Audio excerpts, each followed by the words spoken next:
Hello बच्चे, how are you? I hope you all are well.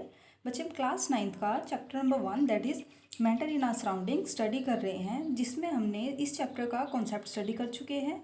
उसकी previous videos आ चुकी है। अगर आपने वो वीडियोस नहीं देखी है तो एक बार उन वीडियोस को देखना। उन वीडियोस को देखने से आपको इस चैप्टर का पूरा कॉन्सेप्ट क्लियर हो जाएगा और फिर जो क्वेश्चंस हैं इनको करना आपके लिए ईजी रहेगा। ओके बच्चे, तो स्टार्ट करते हैं। देखो, सबसे फर्स्ट क्वेश्चन आता है। इसमें क्या है, जो ये क्वेश्चंस पिकअप किए हैं सबसे पहले हमारे इन टेक्स्ट क्वेश्चंस हैं, मीन्स जो चैप्टर के इन बिटवीन आते हैं। देन उसके बाद हम इस चैप्टर की बैक एक्सरसाइज को कवर अप करेंगे, राइट। तो जो सबसे पहले क्वेश्चन आता है वो है which of the following are matters, means इनमें से कौन सा, जो ये थिंग्स लिखी हुई है नीचे, इनमें से कौन सा ऑब्जेक्ट मैटर की कैटेगरी में आता है, राइट। तो जो मैटर की कैटेगरी में आता है that is chair, air, smell, almonds, cold drink and smell of perfume, right. तो जो ये कैटेगरीज हैं ये हमने कौन सी कैटेगरी में आते हैं? मैटर की। क्यों? क्योंकि जो मैटर होता है उसके पास कुछ मास होता है, कुछ वॉल्यूम होता है, वो क्या करता है? स्पेस ऑक्यूपाई करता है, राइट। तो बच्चे लव, स्मेल, ये क्या, हेट, ये किसकी कैटेगरी में नहीं आते हैं? दैट इज़ मैटर की कैटेगरी में नहीं आते। ओके बच्चे, अब नेक्स्ट क्वेश्चन पर चलते हैं। That is give reason for the following observations. अब जो स्टेटमेंट लिखी हुई है इसका हमें रीज़न एक्सप्लेन करना है। The statement is the smell of hot sizzling food reaches you several meters away, but to get the smell from cold food you have to go close. Means जब जो गर्म खाना होता है उसकी स्मेल तो हमें दूर से ही आ जाती है, बट जो कोल्ड फूड होता है उस केस में हमें क्या करना पड़ता है? उसके पास जाना पड़ता है अगर हमें उसको स्मेल करना हो। तो इसका रीज़न क्या है? रीज़न है इवेपोरेशन। देखो बच्चे, इवेपोरेशन क्या होता है? डायरेक्टली प्रोपोर्शनल होता है टेम्परेचर के। मीन्स अगर टेम्परेचर राइज होगा तो जो फूड के पार्टिकल्स है वो इजीली क्या करेंगे? एक one place to another place move कर जाएंगे। दैट्स वाई जो टेम्परेचर राइज करते हैं इस वजह से जो फूड गर्म होता है उसके पार्टिकल्स इजीली मूव कर जाते हैं, फास्टली मूव करते हैं। दैट्स वाई वो हमारे पास इजीली आ जाते हैं। बट जो ठंडा खाना होता है उसका मीन्स उसके पार्टिकल्स के पास टेम्परेचर क्या है? वो कम है। मीन्स पार्टिकल्स की मूवमेंट क्या होगी? वहाँ पर कम होगी। तो दैट्स वाई जो ठंडा खाना है उसको स्मेल करने के लिए हमें उसके पास जाना पड़ता है। क्लियर बच्चे? That is, evaporation is directly proportional to temperature. Means hot food evaporates easily. Diffusion of hot food vapors with air becomes very fast and can reach to distance place within a very short time. Right बच्चे? I hope आपको clear हो गया होगा। ठीक है, अब जो next question आता है that is question number 3। A diver is able to cut through water in swimming pool. Which property of matter does this observation show? Means जो डाइवर है वो इजीली स्विमिंग पूल में से क्रॉस कर जाता है। ठीक है, तो इट मीन्स यहाँ से कौन सा फिनोमिना हम देख रहे हैं? तो यहाँ पर जो फिनोमिना है वो क्या बता रहा है कि जो मैटर होता है उनके पार्टिकल्स के बीच में स्पेस होता है, राइट। तो उसको कट करना इजीली पॉसिबल है। क्लियर बच्चे? That is phenomena of cutting the water by the diver show that matter has space between its particles. Clear? अब नेक्स्ट क्वेश्चन आता है what are the characteristics of particles of matter. Means अब हमें जो particles होते हैं matter के उनकी कैरेक्टरिस्टिक्स के बारे में स्टडी करना है, मीन्स उसका सॉल्यूशन देना है। तो जो पार्टिकल्स की कैरेक्टरिस्टिक्स होती हैं वो हम पहले स्टडी कर चुके हैं। सेकंड वीडियो में हमने कैरेक्टरिस्टिक्स को स्टडी किया था। तो जो ये कैरेक्टरिस्टिक हैं ये है, सबसे पहले आता है कि particles of matter have space between them. Next one is particles of matter continuously moving. Next one is particles of matter have attraction, that is attractive force between them. Next one is particles of matter are very small in size. Clear? ये हमने activities के through भी perform किए थे, right. तो I hope आपको ये clear हो गया होगा। अब बच्चे नेक्स्ट क्वेश्चन आता है that is on page number 6 of NCERT। Question number 1 is the mass per unit volume of substance is called density, right. Means density क्या होता है? मास पर यूनिट वॉल्यूम। तो जो यहाँ पर लिखा हुआ है ये कुछ एक यहाँ पर जो थिंग्स लिखी हुई हैं, कोई भी ऑब्जेक्ट्स लिखे हुए हैं, हमें इन ऑब्जेक्ट्स को उनकी डेंसिटी के अकॉर्डिंग अरेंज करना है, राइट।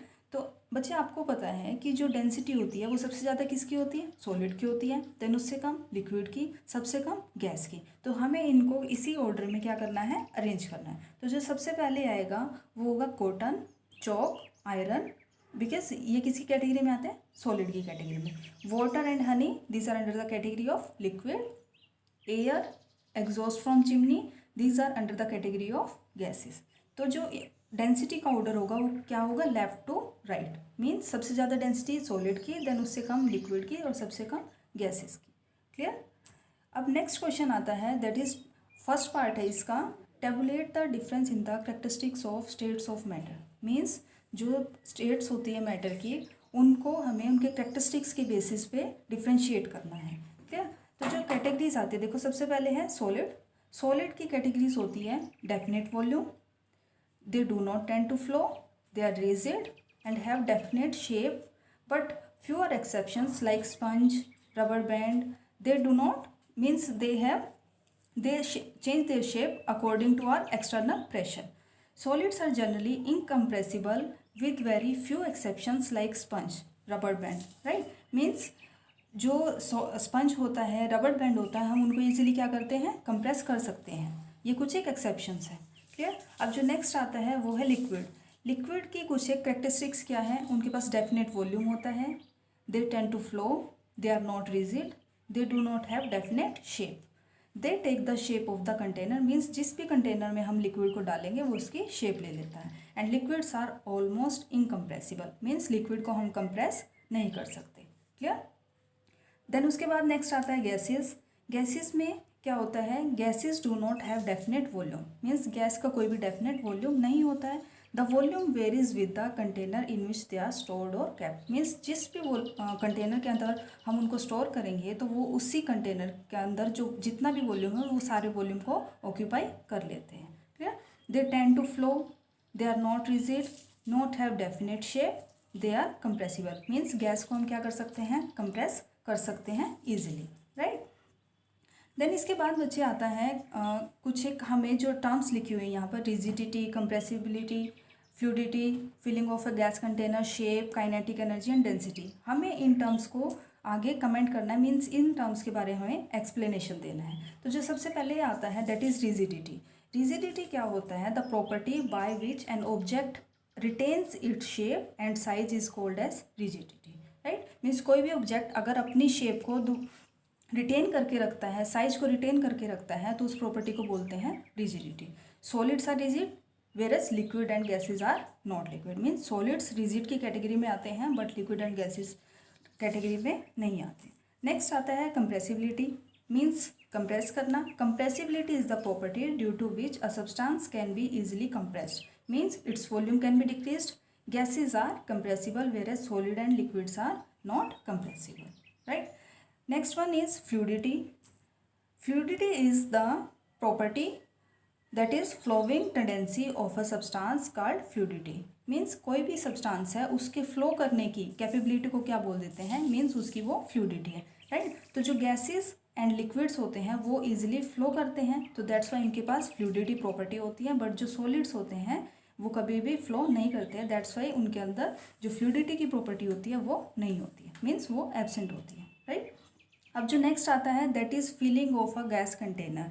मीन्स अगर हम कोई भी गैस का कंटेनर होते हैं उसको फिल करते हैं तो उसके बारे में हमें स्टेटमेंट देना है यहाँ। तो इसके बारे में क्या है, a large volume of gas can be filled in a gas container by compressing it under very high pressure. Means अगर हमें कोई भी गैस है उसको अगर सिलेंडर के अंदर फिल करना है तो हम वहाँ पर क्या करेंगे, उस गैस को कंप्रेस करेंगे विद हाई प्रेशर। मीन्स उसके ऊपर क्या करेंगे, हम हाई प्रेशर लगाएंगे। ये हमने एक्टिविटी में भी ऑब्जर्व किया था कि किस टाइप से आपके पास जो गैस होती है उसको कंप्रेस करने के बाद कौन सी स्टेट आ जाती है, दैट इज़ लिक्विड।